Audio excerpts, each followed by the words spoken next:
봉독해 올립니다. 비판을 받지 아니하려거든 비판하지 말라. 너희가 비판하는 그 비판으로 너희가 비판을 받을 것이요 너희가 헤아리는 그 헤아림으로 너희가 헤아림을 받을 것이니라. 어찌하여 형제의 눈 속에 있는 티는 보고 내 눈 속에 있는 들보는 깨닫지 못하느냐. 보라, 내 눈 속에 들보가 있는데 어찌하여 형제에게 말하기를 나로 내 눈 속에 있는 티를 빼게 하라겠느냐. 외식하는 자여, 먼저 내 눈 속에서 들보를 빼어라. 그 후에야 밝히 보고 형제의 눈 속에서 티를 빼리라. 아멘. 장학 기도하고 말씀 듣습니다. 자비로우신 하나님, 오늘도 우리가 하나님의 말씀 앞에 서서 그 말씀 듣기를 원하오니 진리의 말씀을 통하여 우리의 삶이 새로워지고 은혜를 받는 시간 되게 하옵소서. 예수님의 이름으로 기도드립니다. 아멘. 모든 동물 중에서 외모를 가장 꾸미고 외모를 화려하게 관리하는 그 동물들은 새들이라고 합니다. 조류. 그 조류는 틈만 있으면 늘 날개를 관리하고 깃털을 관리하죠. 특히 수컷들은 꿩이나 공작 같은 것은 우리가 봐도 아름답지 않습니까? 그런데 그것을 더 아름답게 하기 위하여 계속 꾸민다고 합니다. 인간의 눈으로 보기에도 그 새가 아름다운데 그 새의 눈의 구조는 우리와 달라서 새의 눈으로 그 새의 깃털을 보면 4차원적으로 굉장히 환상적이고 신비롭게 보인다고 합니다. 그러니까 계속 자신을 꾸미겠죠. 그런데 이 새들보다 조류보다 자신을 더 꾸미는 동물이 있으니 그것은 인간입니다. 인간은 외모를 꾸미는데 자신의 어쩌면 전 인생을 투자하는 것 같습니다. 전 세계에서 버려지는 의류, 옷들이 수천만 톤이라고 합니다. 1년에. 아마 그 백두산만큼 매년 쌓이는 것이죠. 그런데도 우리 여성들은 옷장을 열면 옷이 수두룩하겠음에도 불구하고 오늘 입을 옷이 없네 하고 한탄하지 않습니까? 화장을 하고 몸을 꾸며서 어떻게 해서 예뻐 보이게 하고 화장을 하다 안 되면 얼굴을 뜯어 고치기까지 하죠. 그 정도로 굉장히 외모를 꾸미는데 그것은 그 보는 이미지로 그 사람을 판단하기 때문에 어쩔 수가 없는 것이죠. 첫 번째 보는 그 인상이 그 사람의 그 모든 인생과 인격까지도 결정해 버리는 판단 기준이 되어지는 그런 잘못들이 있기 때문에 어쩔 수 없이 자신을 꾸미려고 하는 그런 경향이 있는 것이죠. 본문에 보니까 비판하지 말라라는 말씀이 있지 않습니까? 이 비판하지 말라라는 것은 보는 것과 관련이 있어요. 그러니까 눈을 강조하고 있고 눈의 티, 들보를 얘기하지 않습니까? 비판하지 말라라고 하는 것은 그 사람의 잘못을 지적하지 말라라는 뜻이 아니라 그 보는 관점에 대해서 얘기를 하는 것이죠.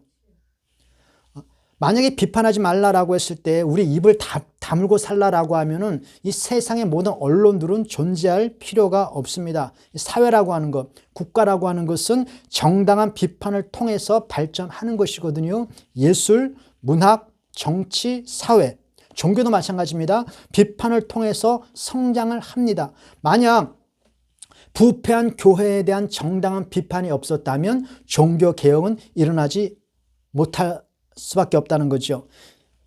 지금 저 북한의 그 폐쇄적인 이 세상에서 어떻게 저런 나라가 존재할 수 있을까 싶을 정도의 폐쇄적인 그 왕조 국가가 아직도 존재하고 있는 것은 정당한 비판이 허용되지 않기 때문이죠. 그 사회의 비판이 허용되지 않는다라고 하는 것은 불행입니다. 중국이라는 나라는요, 전 세계에서 가장 화려한 문화와 전통과 역사와 사상을 가지고 있습니다. 더군다나 이제 20세기, 21세기 들어와서 경제력도 전 세계 2위까지 올라가 있고 군사력도 강합니다. 그런데 왜 그들은 선진국 취급을 받지 못할까? 아직까지도 정당한 비판이 허용되지 않는 사회이기 때문에 그렇다라고 하는 거죠. 주님께서 문제를 삼는 것은 그 사회나 그 사람에 대한 비판을 문제 삼는 것이 아니라 들보의 문제를 삼는 거죠. 들보. 정당한 비판은 당연히 해야 되는 것이지만 그 정당한 비판이 우리 눈에 끼어 있는 들보 때문에 정당한 비판이 이루어지지 않는다라고 하는 거죠. 새 눈의 구조를 가지고 새들을 보면 굉장히 황홀하고 아름답고 신비한 모습이지만 그 새 눈의 구조를 가지고 인간을 보면 명품으로 화려한 옷을 입고 있다 할지라도 새 눈의 구조에서 인간은 괴물로 보입니다. 그런 것처럼 우리 눈에 어떤 들보가 끼어 있느냐에 따라서 똑같은 사안에 대하여 다른 판단과 비판이 나올 수밖에 없다라고 하는 거죠. 인간이 죄인이다라고 했을 때에 인간의 죄는 그 판단력까지도 타락했다는 것이거든요. 인간의 들보가 끼었다라고 하는 것은 사람이 무엇을 본다라고 할 때 보는 것을 관점이라고 하지 않습니까? 관점의 왜곡 현상이었다라는 거죠. 정당하게 보지를 못한다는 것입니다. 있는 그대로를 보지 못하고 무엇인가가 내 눈을 흐리게 만드는 무엇인가 끼었다는 것이죠. 그것이 들보라는 거예요. 인간의 죄인이라고 하는 것은 이 보는 관점이 왜곡되어 있고 타락되어 있기 때문에 정당한 비판을 하지 못한다라고 하는 거죠. 그래서 비판을 할 때 이것이 의냐 불의냐라는 기준을 그 정당한 객관적 기준을 가지고 판단하는 것이 아니라 그것이 나에게 유리하냐 불리하냐 내 편이냐 아니냐를 가지고 그 상황을 그 의와 불의를 결정해 버린다는 것이 우리 인간의 가장 큰 문제라고 하는 것입니다. 이것이 바로 죄의 영향이죠. 이것은 뭐 우리나라뿐만 아니라 전 세계 역사적으로 계속 고질적으로 반복되어 와 있는 겁니다. 우리 사회의 가장 큰 문제가 뭡니까? 내로남불. 그러지 않습니까? 내가 하면 로맨스요. 남이 하면 불륜이다. 그것이 정당하냐 정당하지 않느냐 문제가 아니라 그것이 나에게 유리하냐 불리하냐 저 사람이 내 편이냐 아니냐를 가지고 의와 불의를 결정해 버린다고 하는 거죠. 이것은 뭐 수천 년 역사 속에서 계속 내려온 것이고 가면 갈수록 더 심해지는 것 같아요. 야, 이거 참 교회도 마찬가지입니다. 교회에 무슨 문제가 벌어졌을 때 그것이 성경적 가치와 기준에 맞느냐 이것보다는 나에게 유리하냐 불리하냐로 판단해 버리거든요. 이것은 교회, 정치, 경제, 사회 모든 문화에 있어서 아주 심각한 우리의 문제가 되어지고 있다는 거죠. 임진왜란 때 우리나라가 완전히 도륙당하지 않습니까? 그래서 그 사신을 일본에 보냈습니다. 황윤길, 서인 쪽에서 황윤길, 남인 쪽에서 김성일을 파송했습니다.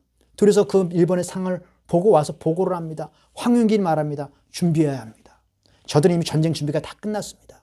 강성합니다. 우리가 준비하지 않으면 우리는 큰 난리가 날 것입니다. 옆에 김성일이가 무슨 소리야? 저 이토 히브로이 보니까 눈도 아주 뱁새 눈 같고 뻐드렁이가 난 게 무슨 간산 무슨 아주 소인배처럼 보여. 전쟁할 위인이 못 돼. 라고 정반대의 결론 의견을 내고 그 왕은 그 김성일의 의견을 따라서 준비를 하지 않았습니다. 그랬더니 임진왜란이 터져가지고 나라가 완전히 도륙나지 않았습니까? 그때 물었다고 해요. 옆에 사람이 김성일에게. 야, 가서 네가 보니까 정말로 전쟁이 안 날 것 같았느냐? 라고 물으니까 무슨 소리야. 전쟁 준비가 다 돼 있더라. 전쟁이 필연적으로 날 것 같았다. 그런데 왜 그렇게 보고를 했어? 아니 저놈이 말이야. 나랑 반대되는 이야기를 하길래 저놈이 너무 얄미워서 나는 반대대로 얘기했다. 나라의 운명이 갈린 문제도 내가 미워하고 싫어하면 반대되는 얘기를 하는 거예요. 그 들보의 여러 가지 종류가 있는데 들보의 종류 가운데 하나가 뭐냐면 미움이라는 거죠. 내가 저 사람이 미우면 저 사람이 무슨 얘기를 하든지 간에 반대로 보이는 거예요. 아무리 착한 일을 해도 내가 볼 때는 저 위선이야. 아무리 선한 말을 해도 저 거짓말이야. 이렇게 보인다는 거죠. 그 들보가 뭐냐? 미움, 시기, 그 다음에 나의 열등감 이런 것들이 껴 있어서 정당한 비판과 바른 얘기를 하지 못하게 만드는 것. 그 들보의 문제를 주님께서 지금 얘기하고 있는 거죠. 대한민국이 발전할 때에 여러 가지 문제가 있었습니다. 그런데 변영윤이라고 하는 유명한 학자가 있습니다. 이 사람은 박정희가 너무나 미웠어요. 그 독재자 박정희가 너무나 미워서 박정희가 무슨 일을 할 때마다 계속 반대했습니다. 그럼 변영윤이라는 학자는 몰랐을까? 대한민국의 산업화가 필요하고 중화공업단지가 필요하고 앞으로 성장할 때 있어서 철강사업 필요하다. 이걸 몰랐을까? 압니다. 근데 박정희가 미운 거예요. 그러니까 반대로 계속 얘기하는 겁니다. 반대로. 이것이 큰 문제예요. 들보라고 하는 것이죠. 내가 미우면 미움이라고 하는 들보가 끼면 무슨 얘기를 해도 무슨 의로운 행동을 해도 다 불의를 보이는 것이죠. 반대로 내가 좋아하면 내가 편견을 가지면 그 사람이 무슨 나쁜 짓을 해도 다 좋게 보입니다. 그 설교학 교수 가운데 굉장히 유명한 분이 계십니다. 그래서 이분이 항상 설교에 대해서 클리닉도 하고 여러 가지 설교 강의를 많이 해요. 그래서 어떤 교회에서 이제 그 담임 목사를 초빙을 할 때 그 목사님에게 찾아가서 이 목사님의 설교가 어떤가 평가를 한번 해달라고 하면 아, 이 목사님의 설교는 이렇고 합니다라고 평가를 해준다고 해요. 근데 그분이 항상 설교학을 강의할 때에 나쁜 설교의 전형, 설교를 길게 나열하지 말아라. 첫째, 둘째, 셋째, 넷째, 다섯째, 여섯째, 일곱째 이렇게 쭉 나열하면 설교의 집중력이 떨어지기 때문에 그렇게 설교하는 것은 나쁜 설교다. 만약 학생들이 그렇게 설교를 하면 굉장히 혼을 냅니다. 그런데 이분의 그 친구 가운데, 이분의 친구 절친 가운데 절친의 아버님이 우리나라 대형교회 목사님이십니다. 근데 그분의 설교가 첫째, 둘째, 셋째, 넷째, 다섯째, 여섯째까지 쭉 갑니다. 그래서 기자가 물었다고 합니다. 그 아무개 목사님 설교가 어떠냐라고. 아마 뭔가 좀 비판적인 얘기가 나올 줄 알고 물었죠.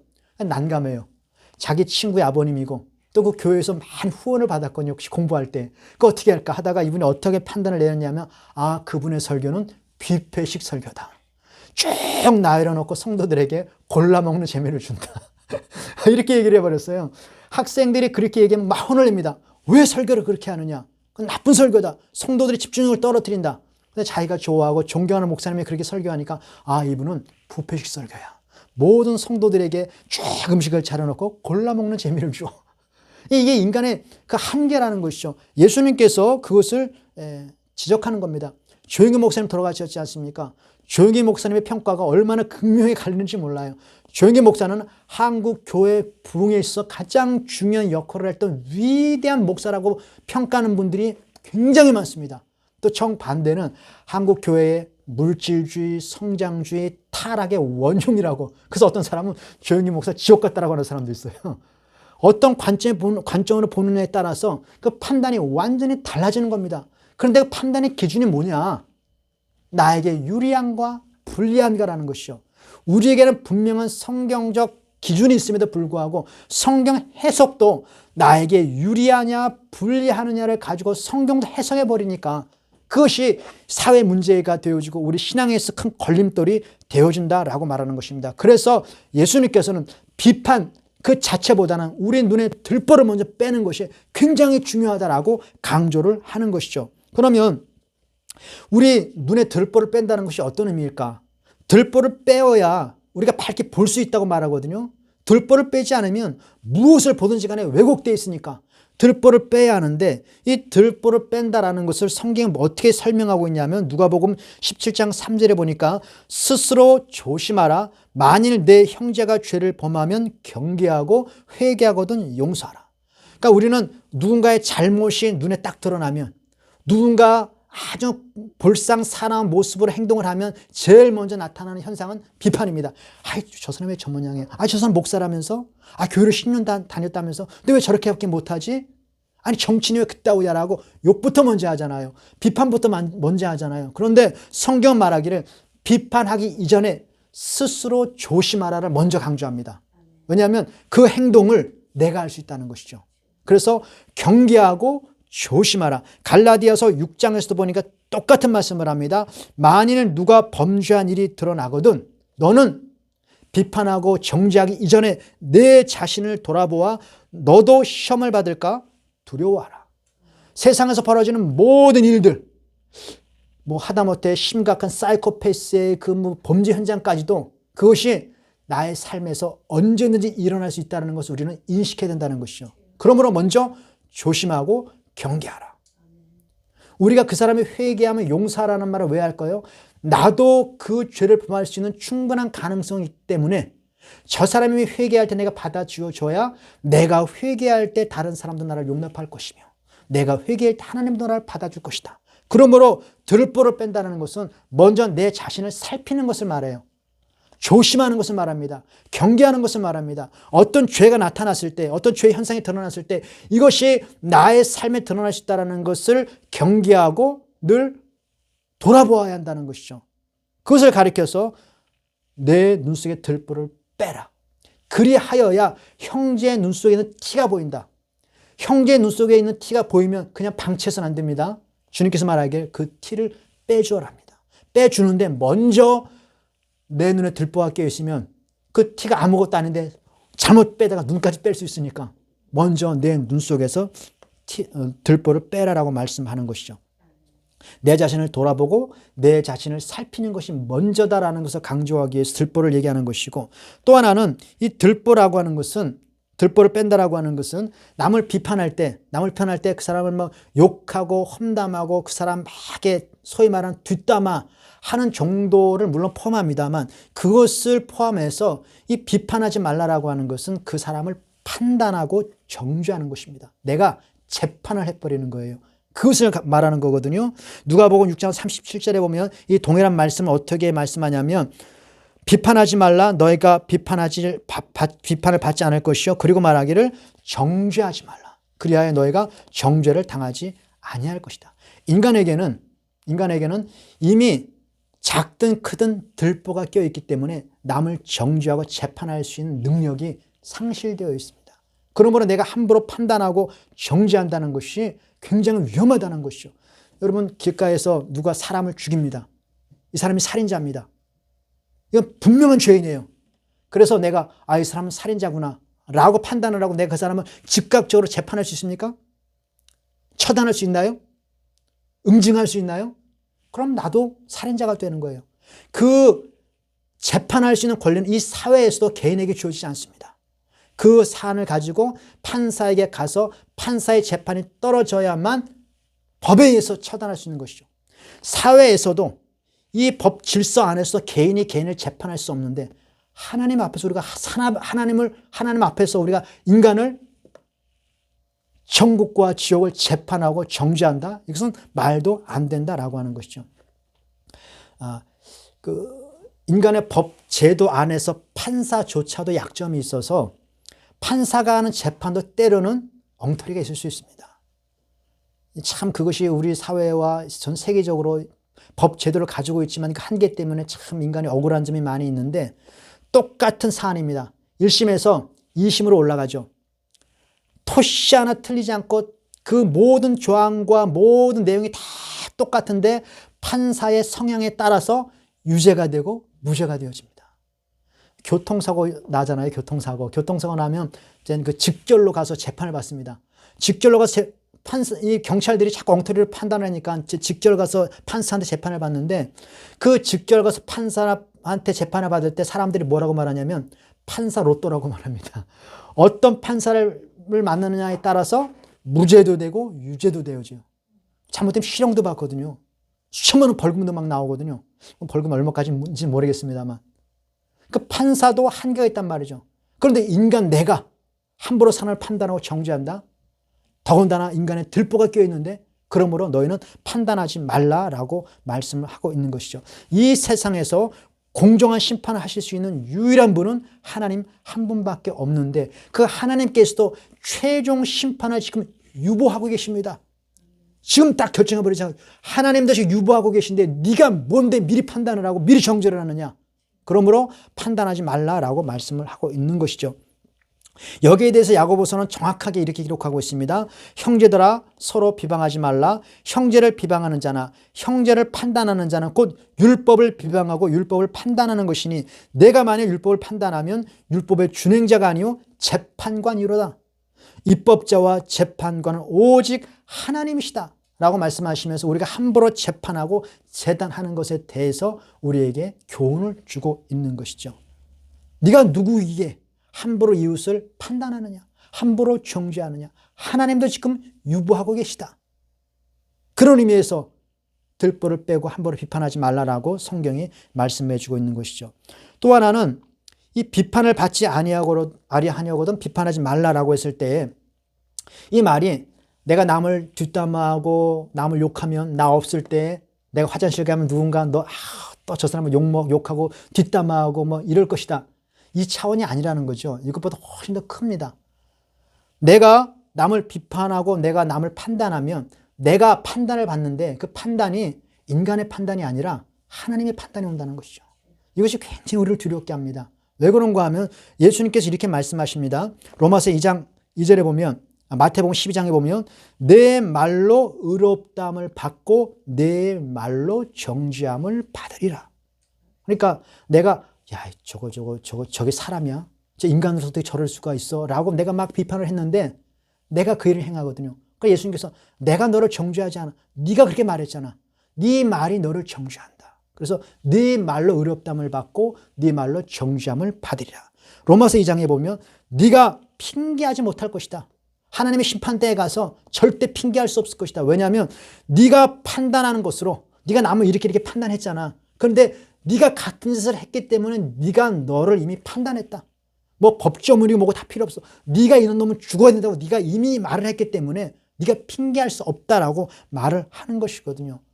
우리의 판단하는 것이 단순히 내가 남을 욕하고 비판하면 나도 욕먹을 것이다 이 차원이 아니라 그 말이 하나님의 심판대 앞에 적용되어진다는 거예요. 그러므로 남을 함부로 판단하고 정죄하지 말라라고 우리에게 강조해주고 있는 것이죠. 그것이 굉장히 중요하다는 것입니다. 남을 판단하고 정죄하는 것, 오직 하나님 한 분만이 정당한 판단을 할 수 있고 정당한 비판을 할 수 있는데, 그런데 내가 이 말씀을 준비하다가 그 말이 얼마나 은혜스러운지 모르겠어요. 하나님만이 우리를 판단하고 하나님만이 우리를 비판할 수 있다. 인간의 내로남불은 죄입니다. 이것은 사회의 큰 문제입니다. 그런데 보세요. 하나님의 내로남불, 이거 불의합니까? 의롭습니까? 우리가 볼 때 그런 게 어디 있어? 하나님이 내 편이라고 무조건 편들어준다고? 내 자식이라고 무조건 편들어준다고? 그 문제를 제기한 것이 로마서입니다. 근데 로마서에서는 하나님께서 토기장의 비유를 통해서 하나님이 함께 하시면 누가 우리를 대적하리요? 하나님이 이를 사랑하시면 누가 그 하나님의 사랑에서 끊을 수가 있으리요? 하나님이 내 편이시면 누가 우리를 대적하리요? 이것이 우리에게 은혜라고 하는 것이요. 우리가 하나님 앞에 구원받을 수 있는 근거가 하나님의 내로남불입니다. 그런데 그 내로남불이 불의하냐? 그렇지 않다라고 말하는 것이요. 왜냐하면 그 하나님께서 우리를 자신의 편을 삼아주시고 우리를 의롭다 하시기 위하여 예수 그리스도라고 하는 엄청난 대가를 치르셨거든요. 하나님께서는 충분한 대가를 치르시고 예수 그리스도의 희생을 통하여 우리를 바라보시기 때문에 우리가 하나님의 눈에는 우리가 볼 때는 저 죄인이요, 쟤는 반드시 지옥 가야 돼. 객관적으로 봐서 하나님께서 어떤 눈으로 우리를 바라보시냐? 그리스도라고 하는 안경을 쓰시고 우리를 바라보시는데 그 그리스도 안에 우리는 정죄함이 없거든요. 그리스도 안에 우리는 너무나 하나님 앞에 아름답고 황홀하고 신비로운 신부로 보입니다. 그러니까 하나님께서 말씀하시는 거예요. 야, 내가 볼 때 아무런 문제가 없어. 야, 너무너무 잘해. 너무너무 아름다워. 너무너무 깨끗해. 하나님의 심판 올라가면 사탄이 계속 정죄합니다. 하나님 눈에 뭐가 씌우셨어요? 씌었습니다.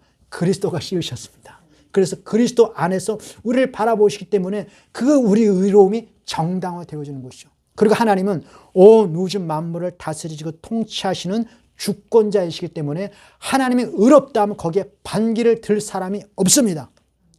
그것이 우리에게 소망이라고 하는 것이죠. 우리 세상의 모든 인간들은 눈에 들보가 껴있기 때문에 함부로 판단해서는 안 됩니다. 그러므로 들보를 제거하는 작업, 먼저 내 자신을 돌아보아야 합니다. 내가 그럴 수 있겠구나.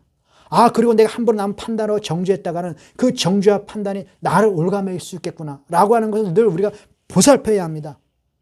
그리고 함부로 판단하지 않도록 저 사람을 향할 때 내가 저 사람에 대한 미움이 혹시 있는가? 저 사람에 대한 나쁜 감정이 있는가?